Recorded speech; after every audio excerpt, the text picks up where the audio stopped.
तो hello and welcome guys, स्वागत है आप सबका मेरे यूट्यूब चैनल पर जिसका नाम है ओटीटी। और ऑलरेडी हम अपनी आर्डिनो की सीरीज स्टार्ट कर चुके। तो आज का जो टॉपिक है हमारा interfacing of push button with Arduino and to control the LED. तो इसका एप्लीकेशन पार्ट कि पुश बटन क्या होता है, एक नॉर्मल पुश बटन में और स्विच में, दोनों में क्या डिफरेंस होते हैं, कि मैंने आपके साथ पार्ट 1 में डिस्कस किया था। तो आप इसका पार्ट 1 देख सकते हैं जिसका लिंक मेरे डिस्क्रिप्शन में दिया हुआ है। तो गाइस लास्ट तक बने रहिएगा और बिना किसी देरी के आइए स्टार्ट करते हैं हम अपना सेशन।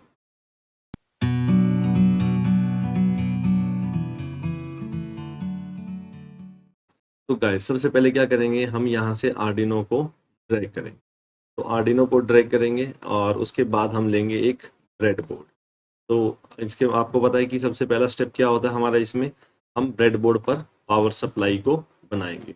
यहाँ से हम लेते हैं 5 वोल्ट पावर सप्लाई और 5 वोल्ट पावर सप्लाई को कनेक्ट करेंगे हॉरिजॉन्टल सेक्शन के फर्स्ट वाली लाइन में।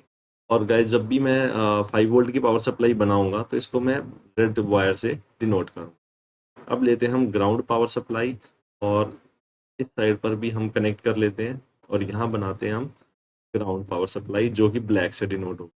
तो जहाँ भी रेड वायर मैं यूज़ कर रहा हूँ इसमें और सप्लाई के लिए, तो वो आप उसको 5 वोल्ट पावर सप्लाई समझेंगे। और जहाँ ब्लैक वायर यूज़ करूँगा तो आप उसको ग्राउंड सप्लाई। इसके बारे में हम ऑलरेडी डिस्कस कर चुके हैं कि 1A और 1B ये दोनों टर्मिनल्स हैं, ये आपस में इंटरनली कनेक्ट होते हैं। सिमिलरली 2A और 2B ये दोनों टर्मिनल्स आपस में कनेक्ट होते हैं, जैसे आप कह सकते हैं कि शॉर्ट होते हैं। तो कनेक्शंस कहाँ नहीं होता, 1B और 2B में, 1A और 2A में, या फिर आप सिंपल कह सकते हो टर्मिनल 1 और टर्मिनल 2 में आपस में कोई कनेक्शन नहीं होता। इनके बीच में कनेक्शन कब क्रिएट होता है, जब आप बटन को प्रेस करते हैं। जैसे ही आप बटन को प्रेस करेंगे सभी टर्मिनल आपस में कनेक्ट हो जाएंगे और आपके करंट को फ्लो करने के लिए एक पाथ मिल जाएगा। तो आप देखते हैं इसे ब्रेड बोर्ड पर किस तरीके से लगाना है। तो पुश बटन को ब्रेड बोर्ड पर लगाने के लिए ये आपका करेक्ट मेथड है। ठीक है, तो टर्मिनल 1 और टर्मिनल 2, देखिए टर्मिनल 1 और टर्मिनल 2 दोनों आपके एक ही लाइन में रहेंगे क्योंकि ये आपस में इंटरनली कनेक्टेड है और ये भी आपके इंटरनली कनेक्टेड है।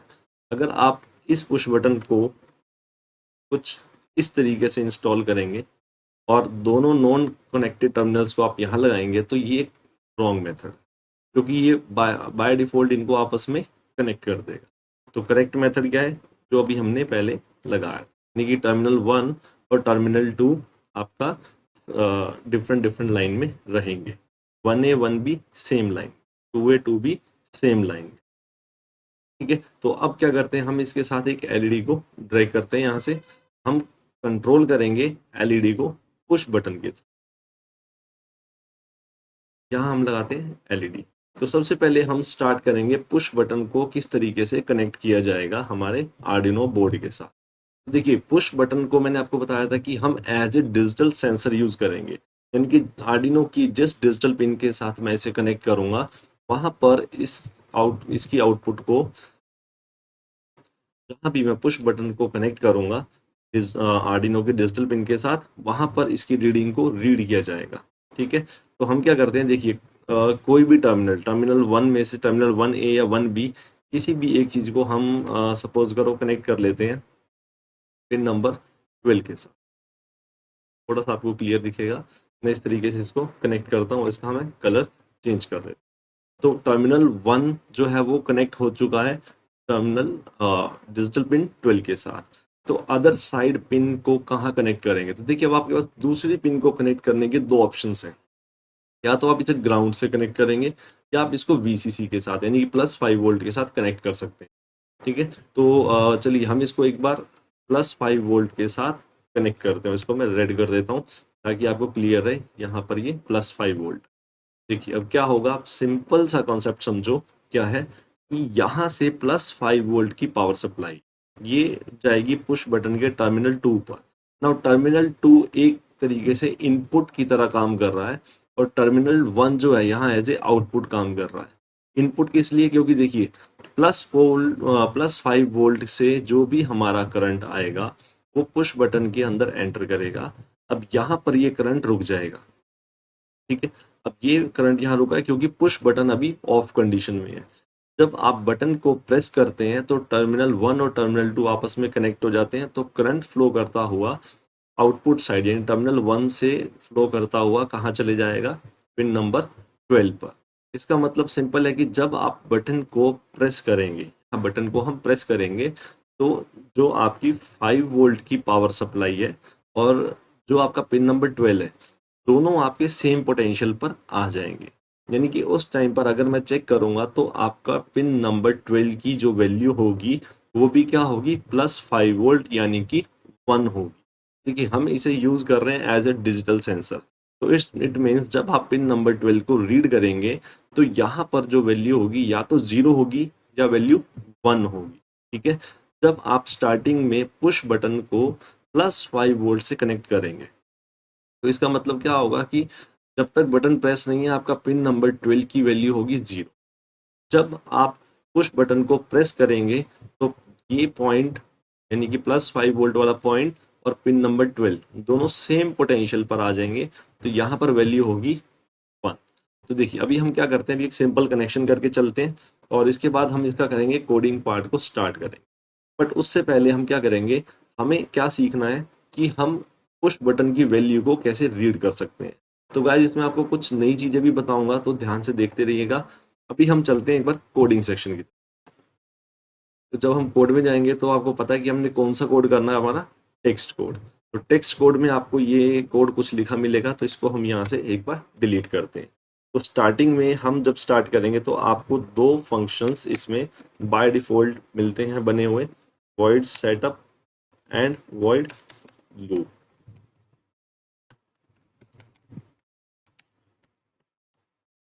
ये जो दो फंक्शंस हैं आपके, ये बिल्कुल ब्लैंक होते हैं, तो आपको इसके अंदर खुद से इसके अंदर कोड लिखना होता है। ठीक है, तो void setup फंक्शन के अंदर मैंने आपको बताया था कि यहाँ वो चीज़ लिखी जाएगी जिसको सिर्फ आपने एक बार करना है। यानी कि कुछ चीज़ें जो आपको डिफाइन करनी है, जैसे आर्डिनो है, आर्डिनो की आप कोई भी पिन यूज़ कर रहे हैं तो आर्डिनो को उस पिन का मोड डिफाइन करना पड़ता है कि आप उसके पिन को किस मोड में यूज़ कर रहे हैं। तो मोड के बारे में मैंने आपको बताया था, आर्डिनो की जो डिजिटल पिन्स हैं इनके दो ही मोड्स होते हैं, या तो ये आपका इनपुट मोड में वर्क करेगा या आउटपुट मोड में। जब आप किसी सेंसर को यूज करेंगे तो उस पिन का मोड हमेशा क्या रहेगा, इनपुट मोड। और जब कोई भी एलईडी को आप ड्राइव कर रहे हैं या मोटर को ड्राइव कर रहे हैं या कुछ एक्चुएटर लगा रहे हैं जो एक्शन परफॉर्म करेगा, तो उसका मोड क्या रहता है, आउटपुट। तो अब आप पुश बटन यूज कर रहे हैं but as a sensor use कर रहे हैं, तो हमारा पिन का मोड होगा, यहाँ आप लिखेंगे पिन नंबर कोमा और मोड रहेगा इनपुट। इनपुट मोड का मतलब कि आपने पिन नंबर 12 को एज ए इनपुट लिया है और आप पिन नंबर 12 को रीड कर रहे हैं। जैसे ही आर्डिनो को पता लगेगा पिन नंबर 12 का मोड इनपुट है, तो आर्डिनो इस पिन को लगातार रीड करता जाएगा कि इस पिन पर क्या वैल्यू आ रही है। तो अभी हम सीखेंगे सबसे पहले कि इस पिन पर क्या वैल्यू आ रही है, उसको रीड कैसे किया जाए, उसको प्रिंट कैसे करवाया जाए। ठीक है, अब हम चलते हैं लूप वाले का, लूप की तरफ। तो लूप में देखो, जब भी किसी पिन का मोड इनपुट होगा तो उसके साथ आपको बताया था कि आपका एक फंक्शन चलेगा, रीड फंक्शन। ठीक है, तो रीड के साथ भी रीड फंक्शन कैसे कंप्लीट होगा, रीड फंक्शन कंप्लीट करने के लिए आपको पिन का नेचर पता होना चाहिए, उसी नाम से आपका फंक्शन बनेगा। इस पिन का नेचर क्या है कि एक डिजिटल पिन है, तो आपका कंप्लीट फंक्शन बनेगा डिजिटल रीड। डिजिटल रीड आप किसको कर रहे हैं, पिन नंबर 12 को, तो इसके आर्ग्यूमेंट्स में या ब्रैकेट में आप क्या मेंशन करेंगे, पिन नंबर। ठीक है, तो जैसे ही कंपाइलर इस पिन को रीड करेगा तो वो समझ आएगा कि इस पिन पर कुछ वैल्यू आई है और इस पिन की वैल्यू को रीड करना है। देखिए अब वैल्यू जो है वो पिन नंबर 12 में है, आ रही है, बट हम लोगों को कैसे पता लगेगा कि वैल्यू क्या है, तो इसकी वैल्यू को हमें कहीं पर स्टोर करवाना पड़ेगा। तो हम क्या करते हैं, हम एक इंटीजर बटन, एक बटन वैल्यू के नाम से हम एक वेरिएबल बना लेते हैं, बटन अंडरस्कोर वेल, और उसमें इसकी वैल्यू को हमने स्टोर करवा दी। ठीक है, तो अब डिजिटल पिन 12 की एक वैल्यू आ रही है जो कि यहाँ स्टोर हो रही है। ठीक है, अब देखिए क्या होता है कि जब इस पिन की वैल्यू आ गई, आपने वेरिएबल में स्टोर करवा ली, बट हमें कैसे विजिबल होगी कि इसकी वैल्यू क्या है, तो इसकी वैल्यू को कहीं ना कहीं तो आपको प्रिंट करवाना पड़ेगा, या वो कोई डिस्प्ले डिवाइस हो या तो आप एलसीडी यूज करें। अगर आपके पास हार्डवेयर अवेलेबल नहीं है, एलसीडी नहीं है, तो आप कहाँ पर देख सकते हैं? ठीक है, देखिए हमारे आर्डिनो में एक बड़ी अच्छी फैसिलिटी दी गई है सीरियल मॉनिटर की। ठीक है, तो आपको अपनी स्क्रीन पे सीरियल मॉनिटर कहीं दिख रहा होगा, देखिए सबसे नीचे ये सीरियल मॉनिटर, यानी कि आपको कोई भी वैल्यू रीड करनी है तो आप प्रिंट करवानी है तो आप यहाँ पर प्रिंट करवा सकते हैं। ठीक है, तो इसके लिए कुछ भी नहीं करना, बहुत सिंपल सी आपको कमांड्स दी गई हैं। जो इसके दो ही फंक्शंस हम मेनली यूज करेंगे, सीरियल डॉट बिगिन और सीरियल डॉट प्रिंट। ठीक है, अगर आपको इस पर डेटा प्रिंट करवाना है तो आप क्या लिखेंगे, सीरियल डॉट प्रिंट। ठीक है, तो सीरियल डॉट प्रिंट लिखने के बाद आप इसकी ब्रैकेट में डबल कोट्स में जो लिखेंगे वो एज इट इज इसके अंदर प्रिंट हो जाएगा। ठीक है, तो सपोज मैंने इसके अंदर लिखा बटन वैल्यू इक्वल, यहाँ हमने प्रिंट कर दिया बटन वैल्यू इक्वल टू। इसका मतलब जब आप सीरियल मॉनिटर पर देखेंगे तो आपको एक बिल्कुल सेम टू सेम ऐसा प्रिंट होकर मिलेगा, बटन वैल्यू इक्वल टू। तो अब इसकी वैल्यू क्या होगी, तो यहाँ हम लिखेंगे सीरियल, फिर से प्रिंट करवाएंगे, डॉट प्रिंट, डॉट प्रिंट। तो सीरियल डॉट प्रिंट के अंदर आपको वो वेरिएबल रखना है जिसकी वैल्यू आपको प्रिंट करवानी है। तो यहाँ मैं बटन अंडरस्कोर वेल कर देता हूँ और यहाँ आप लिखेंगे यही वेरिएबल बटन अंडरस्कोर वेल। ठीक है, तो जैसे ही आप यहाँ पे लिख दिया आपका ये वाला पार्ट कंप्लीट हो गया। ठीक है, बट स्टिल अब क्या होगा, आप इस कोड को रन करते हैं, चलो एक बार हम कोड को रन करते हैं और सीरियल मॉनिटर फोकस करते हैं। देखिए आपने, आपका कोड रन हो गया है और आप बटन को प्रेस कर रहे हैं, बट अभी तक आपको कोई वैल्यू मिल नहीं रही है। ठीक है, हमें कोई वैल्यू नहीं मिल रही है, सीरियल मॉनिटर ब्लैंक है। इसके ब्लैंक होने का क्या कारण है, आपने तो प्रिंट कमांड भी दी हुई है but still it is blank. तो इसका रीजन ये है कि आपको कोड में एक लाइन और इंक्लूड करनी थी जो कि आपको वर्ड सेटअप में करनी है। देखिए ये लाइन सबसे इंपॉर्टेंट है, यहाँ आपको लिखना सीरियल डॉट बिगिन। ठीक है, और यहाँ आप क्या लिखेंगे, ये वैल्यू। देखिए सीरियल डॉट बिगिन क्या होता है, it is used to initialise the serial monitor. आपका सीरियल मॉनिटर को इनिशियलाइज करना है, जब तक आप ये कमांड नहीं लिखेंगे हमारा सीरियल मॉनिटर स्टार्ट नहीं होगा। ठीक है, तो आपको ये लाइन मेंशन करनी है, सीरियल डॉट बिगिन एंड 9600। आपका जो 9600 है ये क्या है, देखिए ये होता है आपका बोर्ड रेट, बोर्ड रेट। ठीक है, ये वो रेट है जिससे आपका आर्डिनो आपके सीरियल मॉनिटर के साथ इंटरफेसिंग कर रहा है। ठीक है, ये वो रेट है जिस स्पीड से आपका आर्डिनो डेटा ट्रांसफर कर रहा है सीरियल मॉनिटर को। बोर्ड रेट, क्या बोर्ड रेट हमेशा सेम रहता है, ये क्वेश्चन बहुत इंपॉर्टेंट है। बोर्ड रेट जो होता है वो वेरिएबल होता है, वेरिएबल, ये बोर्ड टू बोर्ड आपका वेरी करता है। ठीक है, जो 9600 है ये आपका सिर्फ आर्डिनो यूनो के लिए। ठीक है, अगर आपका बोर्ड चेंज होगा तो हो सकता है आपका बोर्ड रेट भी चेंज हो जाए, जैसे कि आप नोड एमसीयू का बोर्ड यूज करेंगे तो उस केस में आपका बोर्ड रेट कुछ डिफरेंट होगा, 115200 का आपका बोर्ड रेट वहां पर होगा। ये क्या होता है कि जो डेटा ट्रांसफर हो रहा है उनमें सिंक्रोनाइजेशन मेंटेन करता है ट्रांसमिशन और रिसीविंग के बीच में। तो यहाँ आपको याद रखना है कि टिंकरकैड में आपका जो बोर्ड रेट है वो एक ही वैल्यू पर आपको फिक्स मिलेगा, 9600। ठीक है, तो चलिए अब हम इसको स्टार्ट करते हैं और अभी देखते हैं कुछ डेटा प्रिंट हो रहा है। देखिए आपकी वैल्यू प्रिंट हो रही है और बड़ी रफ सी वैल्यू प्रिंट हो रही है। ठीक है, तो और ये हॉरिजॉन्टल में चल रही है, तो आप चाहते हैं कि वैल्यू को थोड़ा सा कंट्रोल, देखिए चल भी बहुत स्पीड से रही है और एक ही लाइन में चल रही है, हम थोड़ा सा इसको मॉडिफाई करते हैं। मॉडिफाई करने के लिए क्या करना पड़ेगा, देखिए सीरियल डॉट प्रिंट किया आपने, बिल्कुल ठीक है। अब आप चाहते हैं कि आपकी जो वैल्यू है वो अगली लाइन में आए बार बार। ठीक है, तो जहां आपने बटन वेल प्रिंट किया है आप यहाँ प्रिंट करेंगे println, serial dot print ln। ln means to print the data in the next line। अभी क्या है, स्पीड भी बहुत ज़्यादा थी डेटा की, तो हम एक थोड़ा सा डिले दे देते हैं ताकि आप इजीली ऑब्जर्व कर पाएँ कि वैल्यू क्या है। तो मैं एक 200 का छोटा सा डिले प्रोवाइड कर देता हूँ यहाँ पे, और यहाँ से हम इसको क्लियर कर देते हैं। टेल मॉनिटर को क्लियर करना हो तो ऑप्शन दिया हुआ है, यहाँ से हम सिमुलेशन स्टार्ट करते हैं। तो अभी देखते हैं, देखिए कितनी अच्छी वैल्यू आपको देखने को मिल रही है। ठीक है, चलिए अब हम क्या करते हैं, बटन को प्रेस करते हैं। तो देखिए जब मैं बटन प्रेस कर रहा हूँ तो वैल्यू 1 है, जब बटन रिलीज कर रहा हूँ तो भी वैल्यू 1 है। तो कुछ ऐसा होना चाहिए था स्टार्टिंग में कि पिन नंबर 12 पर वैल्यू 0 होती और यहाँ पर जो वैल्यू होती वो 1 होती। ठीक है, बट देखिए अभी वैल्यू 1 पर कांस्टेंट है, वैल्यू आपकी चेंज नहीं हो रही है। तो गाइज ये प्रॉब्लम आप लोगों के साथ आ सकती है क्या, कि आपने जो वैल्यू यहाँ पर प्रोवाइड करी, देखिए यहाँ पर आपने पुश बटन के इनपुट टर्मिनल पर जो वैल्यू प्रोवाइड करी, हमने क्या दिया हुआ 1, तो ये वैल्यू को 1 ही प्रिंट करता जाएगा। ठीक है, अगर सपोज करो हम थोड़ा सा इसको चेंज करते हैं, एक बार कोड को बंद करते हैं और यहाँ से मैं इसके इनपुट टर्मिनल पर वैल्यू दे रहा हूँ 0, यानी कि ग्राउंड पर कनेक्ट कर रहे हैं। तो अभी आप देखना कोड में ये क्या वैल्यू प्रिंट करेगा। कोड ओपन करते हैं, स्टार्ट करते हैं सिमुलेशन।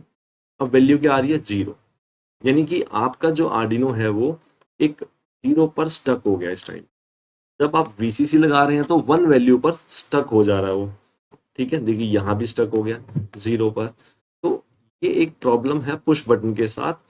तो इसका हमारे पास सॉल्यूशन भी है, घबराने वाली कोई बात नहीं है, सॉल्यूशन भी है। आपको एक काम एक्स्ट्रा करना पड़ेगा इसमें। ठीक है, वो काम क्या होगा, आपको पुश बटन की इस प्रॉब्लम को सॉर्ट आउट करने के लिए आपके पास दो ऑप्शंस हैं। क्या, कि हम इसके साथ एक एक्स्ट्रा रजिस्टर ऐड करें। ठीक है, ये जो रजिस्टर आप ऐड करेंगे, देखिए दो तरीके की रजिस्टर होती हैं, पुल अप और पुल डाउन रजिस्टर। ठीक है, देखिए पुल अप रजिस्टर क्या होती है, पुल डाउन रजिस्टर क्या होती है, इसके बारे में मैं एक कंप्लीट लेक्चर बाद में बनाऊंगा आप लोगों के लिए, ताकि आपको कॉन्सेप्ट क्लियर हो जाए। ठीक है, बट अभी आप समझिए कि क्या प्रॉब्लम है। या तो पुश बटन आपको 1 वैल्यू ही दे रहा है, या वो आपको 0 वैल्यू ही दे रहा है। तो इसका सॉल्यूशन करने के लिए आप एक पुल डाउन या पुल अप रजिस्टर यूज करेंगे। ठीक है, वो क्या ऑप्शंस हैं, इसके लिए हम यूज करेंगे रजिस्टर। एक एक्स्ट्रा रजिस्टर सर्किट में ऐड करना पड़ेगा और आपको प्रॉब्लम का सॉल्यूशन मिल जाएगा। ठीक है, तो यहाँ जो रजिस्टर्स यूज होंगी उनका नाम होगा पुल अप या पुल डाउन रजिस्टर। ठीक है, रजिस्टर एक ही लगाना है, उसको लगाने के मेथड दो हैं, यानी कि आप बोल सकते हैं कि एक पुल डाउन कॉन्फ़िगरेशन होती है, एक पुल अप कॉन्फ़िगरेशन होती है। स्टिल अभी हम इस प्रॉब्लम को सॉल्व करेंगे एक एक्स्ट्रा रजिस्टर को ऐड करके। फिर भी आपको थोड़ा सा डिस्क्रिप्शन में दे देता हूँ कि पुल अप और पुल डाउन रेजिस्टेंस क्या होते हैं हमारे। तो पुल अप की अगर आप बात करेंगे, जब हम किसी भी टर्मिनल को, सपोज करो ये आपका पुश बटन है और इस पुश बटन के साथ मैं एक एक्स्ट्रा रजिस्टर लगा देता हूँ और इसको मैं प्लस वीसीसी या फिर 5 वोल्ट के साथ कनेक्ट कर देता हूँ, तो इस तरीके की रजिस्टर को हम बोलते हैं पुल अप रजिस्टर, यानी कि एक टर्मिनल को अप पोजीशन पर कनेक्ट करना, प्लस 5 वोल्ट के साथ कनेक्ट करना। ठीक है, इसका रिवर्स होता है कि अगर आप सपोज यहाँ पर किसी भी दूसरे टर्मिनल को या टर्मिनल को कनेक्ट करते हैं ग्राउंड टर्मिनल के साथ। ठीक है, यानी कि 0 वोल्ट के साथ, जिसको आप हम बोलते हैं ग्राउंड टर्मिनल, और इस तरीके की रजिस्टर को बोला जाता है पुल डाउन कर। तो आइए चलो एक बार इम्प्लीमेंट करके देखते हैं और प्रॉब्लम का सॉल्यूशन करते हैं। अब हम क्या करेंगे, देखिए आपको यहाँ पर करना क्या है, एक एक्स्ट्रा रजिस्टर को ड्रैग करना है और रेजिस्टेंस को आपने क्या करना है, पुल डाउन मोड में लगाना है। तो अब क्वेश्चन ये आएगा आपके सामने कि इस रेजिस्टेंस को लगाना कहाँ पर। ठीक है, देखिए आपने इनपुट टर्मिनल पर क्या दिया हुआ है, +5 वोल्ट, और दूसरा टर्मिनल जो आपका आर्डिनो की पिन के साथ कनेक्टेड है, आप वहां पर लगाएंगे पुल डाउन रजिस्टर। तो आपके पास दो ऑप्शन है, या तो आप इसे यहाँ लगा दीजिए या आप ऊपर की साइड लगा दें, एक ही बात है। मीन्स आप या तो इसे टर्मिनल 1A पर लगाएं या टर्मिनल 1B पर लगा के आपको इसको कनेक्ट करना है ग्राउंड टर्मिनल के। ठीक है, देखिए अब मैंने रेजिस्टेंस को यहाँ कनेक्ट किया है, तो देखिए ये कनेक्ट हो गया ग्राउंड टर्मिनल के साथ, और ग्राउंड के साथ कनेक्ट होते हुए ये कहाँ कनेक्ट हो रहा है हमारा, पुश बटन के साथ, यानी कि आप ये कह सकते हैं ऐसे कनेक्ट कर दिया। यानी कि अब क्या हुआ है कि आपने दूसरे टर्मिनल को क्या कर दिया, पुल डाउन कर दिया, और इस रेजिस्टेंस की वैल्यू क्या होगी, 10 किलो। ठीक है, जैसे ही आप इसको पुल डाउन करेंगे और अब कोड में चेक करते हैं, सिमुलेशन स्टार्ट करते हैं, तो अब देखिए आपका जो बटन है बाय डिफॉल्ट क्या वैल्यू दे रहा है, 0। जब बटन प्रेस नहीं है तो वैल्यू क्या आ रही है, 0। जैसे ही मैं बटन को प्रेस करूंगा देखिए वैल्यू चेंज हो रही है और बिल्कुल सही आ रही है, और बटन को जैसे ही रिलीज करेंगे फिर से ये 0 पे चले जाएगा। ठीक है, तो आपकी जो प्रॉब्लम थी कि जब आपने पुल डाउन रेजिस्टेंस को यूज नहीं किया था तो ये एक ही वैल्यू पर स्टक हो रहा था, जो भी वैल्यू आप इनपुट टर्मिनल पर दे रहे थे। अगर आपने वीसीसी से कनेक्ट किया तो 1 आ रही थी, ग्राउंड से कनेक्ट किया तो 0 आ रही थी। ठीक है, तो अब यहाँ पर ये प्रॉब्लम सोल्व हो गई using the pull down resistance. तो इस लेक्चर के अंदर हम सिर्फ डिस्कस करेंगे अभी पुल डाउन के लिए। पुल अप के लिए मैं आपके लिए एक छोटा सा वीडियो और बनाऊंगा, तो उसके अंदर हम इम्प्लीमेंटेशन करेंगे पुल अप रजिस्टर के लिए। तो चलिए, अब आपने इसकी वैल्यू रीड करना सीख लिया, सीएल मॉनिटर पर वैल्यू आ रही है और बहुत परफेक्ट वैल्यू आ रही है आपके पास। ठीक है, अब आपका टास्क है कि आपको पुश बटन के थ्रू एलईडी को कंट्रोल करना है। तो हम करने से पहले एक बार हार्डवेयर कंप्लीट कर लेते हैं। तो एक रेजिस्टेंस ले लेते हैं, एलईडी के एनोड के साथ कनेक्ट कर देते हैं, रेजिस्टेंस की वैल्यू को सेट करते हैं, approximately 330 ohm I think enough रहती है हमारी। ठीक है, 330 ओम। और कैथोड पार्ट आपको पता है, कैथोड जो है वो आपका कनेक्ट होगा ग्राउंड के साथ। और एक पिन ले लेते हैं, सपोज हम पिन नंबर 11 ले रहे हैं, पिन नंबर 11 को हम कनेक्ट कर देते हैं रेजिस्टेंस के साथ। तो अब आपकी एक एलईडी भी इसमें कनेक्ट हो चुकी है। अब जब आपकी एलईडी इसके अंदर कनेक्ट हो गई तो इसका मतलब आपको कंट्रोल भी करना है पुश बटन से। तो चलिए कोड पार्ट में देखते हैं और क्या चेंज होगा। अब आपने एलईडी कनेक्ट किया तो पिन नंबर 11 के साथ किए, हम पिन नंबर 11 का मोड भी डिफाइन कर देते हैं, पिन मोड। अभी हमने डिस्कस किया था कि जब भी आप एलईडी यूज करेंगे तो पिन का मोड रहेगा आपका आउटपुट मोड। ठीक है, तो अब यहाँ आपने डिसीजन क्रिएट करना है इफ और एल्स को लेकर। बस सेलिमिनेटर को क्लोज करके यहाँ हम कोड को पूरा करते हैं। आपको क्या करना है, अब आपने इफ और एल्स का डिसीजन बनाना है। तो इफ एल्स डिसीजन के लिए आपको क्या करना है, आपको बटन की वैल्यू को कंपेयर करना है। तो हम लेंगे इफ, जो भी आपने वेरिएबल लिया है, button underscore val is equal to, आप चाहते हैं कि जब बटन आपका प्रेस नहीं हो तो उस टाइम पे आपकी एलईडी ऑफ रहनी चाहिए। ठीक है, और ऑन कब हो, जब 1 हो। तो हम क्या कर रहे हैं, if button value equal to 1 means जब आप बटन प्रेस करेंगे तो पिन नंबर 12 पर वैल्यू आएगी 1। तो उस टाइम पर हमारा क्या डिसीजन रहेगा, आपकी एलईडी ऑन हो जाए। तो एलईडी को ऑन करवाने के लिए हम यूज करेंगे फंक्शन, वही फंक्शन डिजिटल राइट। आप पिन नंबर 11 पर राइट करेंगे 1 मीन्स आपने पिन नंबर 1 पर वोल्टेज प्रोवाइड कर दी और बंद कर दिया। And second is else option, else में आप लिखेंगे डिजिटल राइट पिन नंबर 11,0, मतलब आपकी एलईडी ऑफ कंडीशन में रहे। आप ये चाहते हैं। और देखिए बिल्कुल सिंपल सा कोडिंग करी और आपका काम खत्म। अब आप चेक कर सकते हैं। ठीक है, सीएल मॉनिटर को ओपन करते हैं, सिमुलेशन स्टार्ट करते हैं। ठीक है, और एक बार क्लियर कर लेते हैं। अभी देखिए बटन वैल्यू 0, यानी कि अभी जो आपका कंपाइलर है वो एल्स कंडीशन में रन कर रहा है। एल्स कंडीशन में आपकी जो एलईडी है वो ऑफ कंडीशन में है। और जैसे ही मैं बटन को प्रेस करूंगा वैल्यू हो जाएगी 1, और ये आपका इफ वाले पार्ट में रन करेगा, यानी कि ये कंडीशन हो जाएगी आपकी ट्रू। तो आपकी एलईडी देखिए ऑन कंडीशन में आ गई, और जैसे ही मैं बटन को रिलीज कर रहा हूँ फिर से एलईडी ऑफ हो रही है, क्योंकि वो एल्स कंडीशन में जा रहा है। तो ये था आपने कि किस तरीके से आपने एलईडी को कंट्रोल किया है पुश बटन से। ठीक है, तो आप चाहें तो इसके अंदर अलग अलग काफ़ी सारे पैटर्न्स बना सकते हैं मल्टीपल एलईडीज को लेकर। आप अगर आप चाहते हैं कि मैं आपके लिए कोई एलईडी पैटर्न बनाए, जैसे कि हम पुश बटन को प्रेस करें तो एक एलईडी का पैटर्न फ्लो करें, जब आप पुश बटन को फिर से प्रेस करें तो, या दूसरा पुश बटन लगाएं तो पैटर्न डिफरेंट होना चाहिए। तो ये सब काम हम इसके साथ कर सकते हैं। तो गाइस अगर आपको अभी इसमें कुछ क्वेश्चन है, कोई क्वेरी है कोड को लेकर, हार्डवेयर सेक्शंस को लेकर, तो आप कमेंट सेक्शन में टाइप कर सकते हैं। आपके क्वेश्चंस का मैं ज़रूर रिप्लाई करूँगा। के बाद मैं कंटिन्यू करूँगा push button with full up register, जो भी हमने डिस्कस करना है। तब तक गाइस बने रहिए, देखते रहिए मेरे चैनल को और लाइक करें, कमेंट करें, सब्सक्राइब करें ताकि आपको टाइमली नोटिफिकेशंस मिलती रहें